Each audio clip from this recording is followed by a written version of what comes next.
क्या दुनिया एक बार फिर 1970 जैसा आर्थिक संकट झेलने वाली है?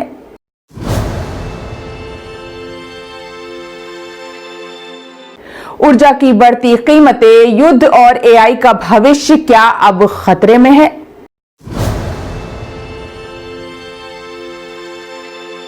हेलो दोस्तों, मेरा नाम मर्जिया जाफर है और आप देख रहे हैं मर्जिया कॉन्वो।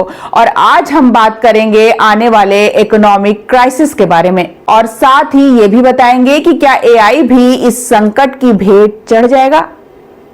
ये मैं नहीं बल्कि रॉयटर की रिपोर्ट बता रही है कि एनर्जी क्राइसिस अब एआई और पूरी दुनिया की इकोनॉमिक पर भारी पड़ सकता है। ग्लोबल मार्केट और एनालिस्ट की कई रिपोर्ट में एक ही बातें दोहराई गई हैं कि युद्ध की वजह से सप्लाई चेन डिस्टर्ब है, तेल गैस महंगी है, ग्लोबल ग्रोथ स्लो है। इससे टेक और एआई कंपनियों की लागत बढ़ती है, निवेशक सुरक्षित सेक्टर जैसे तेल, डिफेंस की तरफ जाते हैं। सबसे पहले समझते हैं कि मामला क्या है। जब एनर्जी यानी ऑयल और गैस की कीमतें आसमान छूने लगेंगी तो कंपनियों की लागत भी बढ़ जाती है और इसका सीधा असर पड़ता है प्रोडक्शन पर। एक स्टडी के मुताबिक एनर्जी कॉस्ट में हर 10% पर अगर बढ़ोतरी होती रही तो काम करने की क्षमता यानी प्रोडक्टिविटी में 1% तक गिरावट आ सकती है। और इतिहास भी यही बताता है कि 1970 के दशक में जब तेल संकट आया तो दुनिया भर में विकास की रफ्तार धीमी पड़ गई, उद्योग में निवेश घट गया। अमेरिका में एनर्जी बेस्ड सेक्टर का हिस्सा 4.1% से गिरकर 2.2% रह गया। यानी झटका सिर्फ उस समय नहीं बल्कि लंबे समय तक इसका असर रहा। आगे बढ़ने से पहले 1970 के तेल संकट के बारे में जानना जरूरी है, जिसे 1973 ऑयल क्राइसिस कहा जाता है। यह तब हुआ जब अरब देशों ने तेल सप्लाई कम कर दी अमेरिका और वेस्टर्न कंट्री के खिलाफ। इससे तेल की कीमतें कई गुना बढ़ गईं। इसका असर यह हुआ कि विकास धीमा हो गया और प्रोडक्शन महंगा हो गया। कंपनियों ने प्रोडक्शन कम कर दिया और इसका नतीजा इकोनॉमिक ग्रोथ स्लो हो गई।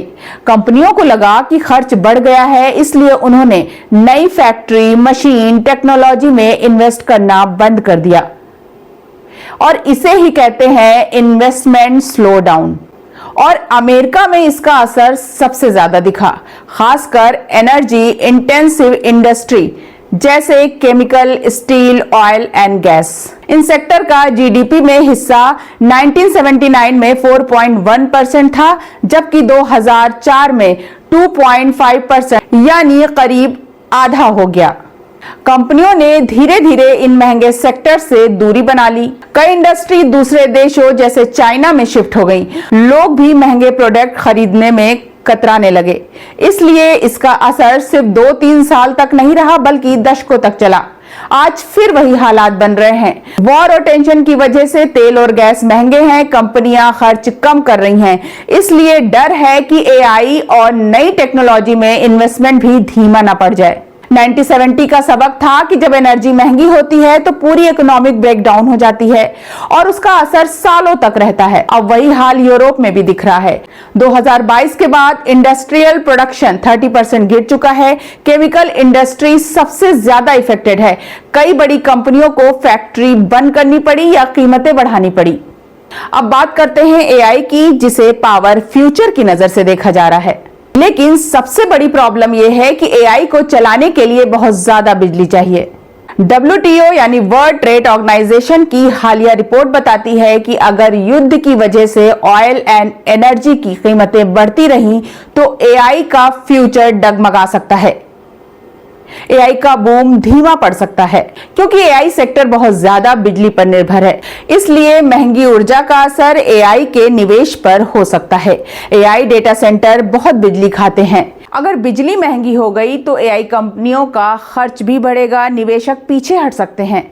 वहीं जेपी मॉर्गन अमेरिका का कहना है कि तेल की कीमतें 40 से 50% तक बढ़ चुकी हैं। इससे स्टॉक मार्केट और खासकर एआई निवेश पर दबाव आ सकता है। उन्होंने चेतावनी भी दी है कि अगर युद्ध लंबा चला तो एआई समेत टेक सेक्टर में निवेश कमजोर हो सकता है। अगर इनडायरेक्ट एविडेंस की बात करें तो युद्ध शुरू होने के बाद ग्लोबल स्टॉक मार्केट लगातार गिरा है।